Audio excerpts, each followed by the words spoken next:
New South Wales has been given yet another warning of what may lie ahead this summer.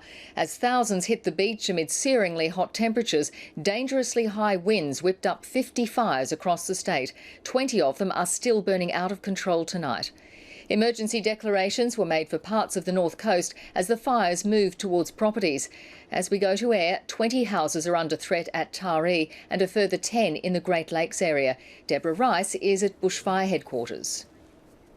Well, Juanita, as you say, it's that mid-north coast area which has been most problematic this afternoon for the rural firefighters.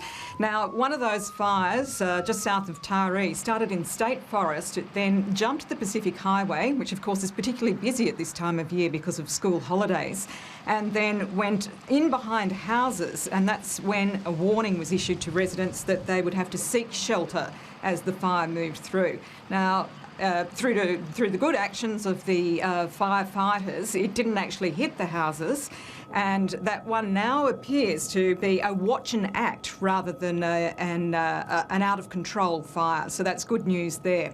Now, a little further south at Shallow Bay, there was a mixture of a grass and bush fire, which had the road opened and closed a number of times. And it seems like that one has now been downgraded to a watch and act. So it's been a difficult afternoon, but the change of weather and the drop in the winds has assisted firefighters just in the last couple of minutes to change the status of those fires. But of course, the hot and gusty winds around Sydney were also a problem today. Power lines came down and there were also grass fires whipped up around Sydney. But there were people who were still game to brave the conditions to get a swim in. Here's Sally Block. It started out as a perfect hot beach day in Sydney, but the howling winds were a cold shower on people's enthusiasm for the outdoors. Gusts of more than 100 kilometres an hour were reported around the city. Qantas says it caused some delays, but it didn't stop the planes at the airport.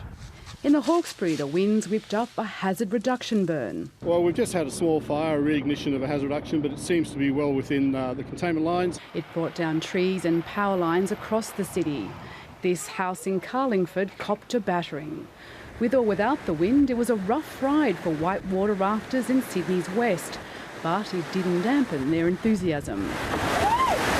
The fun of cable water skiing was over for these thrill seekers. The wake park, beautiful, beautiful day, but it's a shame it's real windy. We just playing some ball, you know? Fly through the air, that's what we do. Get the barbecues going, that's the way to go. Oh yeah. Some turn to calmer waters of the local pool.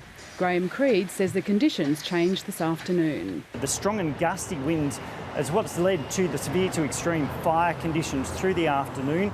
Calmer weather is expected tomorrow. Sally Block, ABC News.